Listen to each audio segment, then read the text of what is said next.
Hi ladies, I was going to go through some of my notes. Obviously not all of my notes. I've got it's going to take me forever to get through this whole book with you guys. But I was really kind of touched by something Adam shared this morning. It was during the general session. Let me get to that area. Yep, Fall Summits.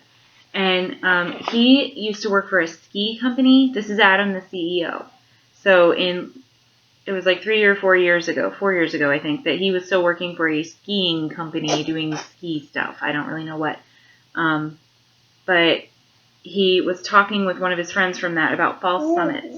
And I guess it's something that's known in the climbing world that a lot of mountains you look up and you think that your journey is going to end. You'll be at the peak, you'll be at the summit, at the highest point you can see from wherever you are. So they have this thing called false summits where you actually can't see the top of the mountain because a shorter peak is blocking it. This is the picture they drew. And they call this the discouragement zone, basically. Or he was saying that you're only prepared for what you think is going to be the hardest thing. So you can have it in your head like, yeah, I'm ready for this.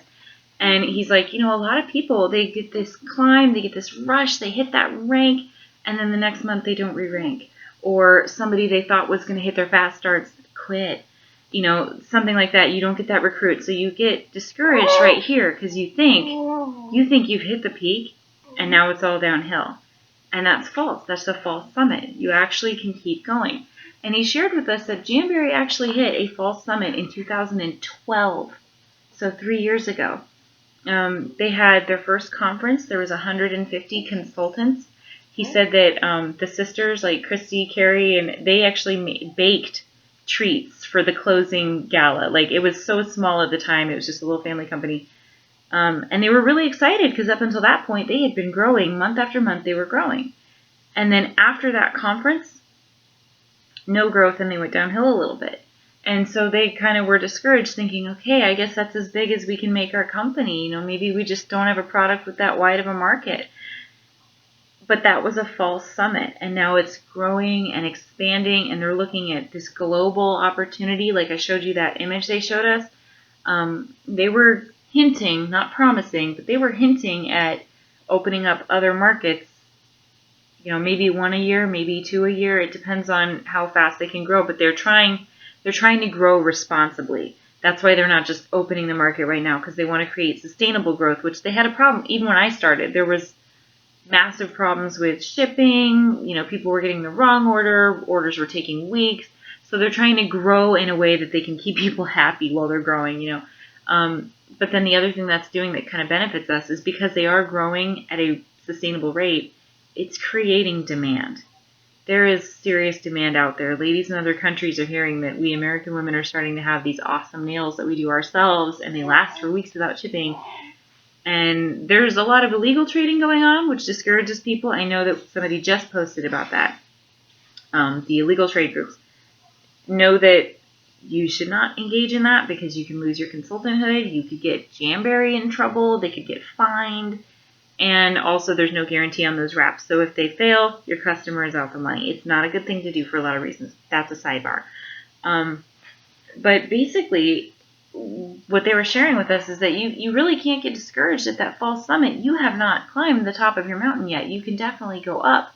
And since I've been here, I've really enjoyed seeing all the different journeys that there are. I happen to be the downline of Julie Terrell, the great legendary Julie Terrell, Miss Open to Mexican Orphanage. And she was the fastest person to ever hit Elite Executive. She hit it in less than a year.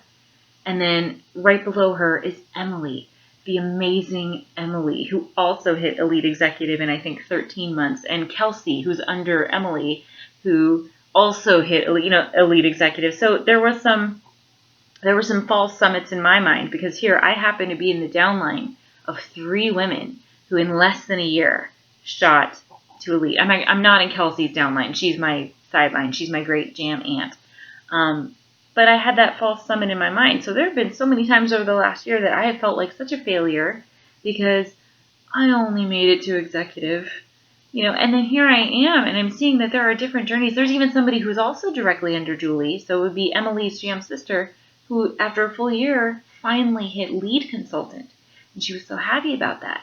And I was talking to her, and she's like, I know I still have that opportunity to get to elite. And I was like, you know what? You really do. For one thing, you're here. You're investing in your business. And for another, she's recognizing that she just has a different journey. But there's a reason that motivational speakers all say almost the same thing. It's because it's true. We tend to, when we hear truisms often enough, we tend to start screening them out and not listening. But it really is true. What do Julie and Emily and Kelsey have in common? From knowing 2 out of the 3 personally, optimism. They are very optimistic. And I loved, one of the speakers, Valerie Burton, shared with us this way to help yourself become optimistic. Because she pointed out, she's like, you might say you're bad at sales, you're bad at leadership, all these things. She goes, these are all skills that can be learned. You can learn those things. It's not impossible. But you can also learn to be more optimistic. And she talked about people that tend to be catastrophic thinkers. Like if you're meeting somebody for coffee and they're 5 minutes late, you start thinking, oh my gosh, she's late. She's never late. What if she was in a car accident? Oh my gosh, what if she's dead right now? She might be dead right now. And like you go to that place where if there was somebody there to talk you off the cliff, they'd be like, okay, yes, she's late, but it's not the most likely scenario that she's dead. It's possible, it's not likely. So her suggestion, and she said that this works. She's like, try to train yourself to actually think of what the best possible outcome could be. Oh, somebody's 5 minutes late? Well, maybe they're late because they decided to call every single person they know and talk to them about Jamberry, and that they're getting more and more people invited. And if you have somebody that, you see that they've checked your message, you message them about a party and you see that they've checked it and they haven't gotten back to you, you're going to the dark place in your mind and thinking like, oh man, they're probably mad at me that I asked for a party. They're probably thinking how annoying I am. They probably will. First of all, who would want a friend like that you just ask for one tiny little thing and they flip out? I've got direct sales friends. I'm not interested in their product, but I don't mind them asking. I wouldn't really want friends. I wouldn't want to be friends with me if I was the kind of person that was like, how dare you ask me to help you in your business? Like nobody wants to be around people like that. But try to train yourself to go to the best possible scenario. Because even if it's not true, even if it kind of hurts to hope sometimes, you're going to pull yourself out of that dark place and you're going to keep going. And statistically, like another person shared with us, that it's not a matter of luck, it's a numbers game.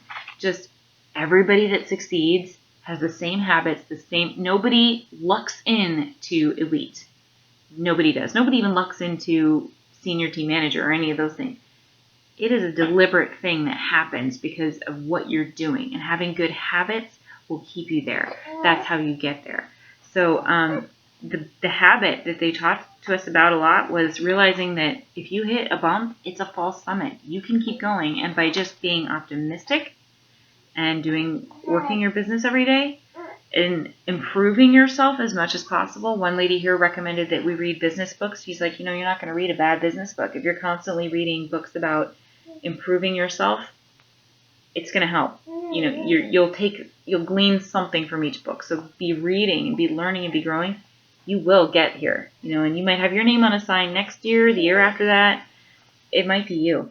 So I'm really, really excited. I've got more to share. That's one page. So anyway, everybody have a great day. Love you guys.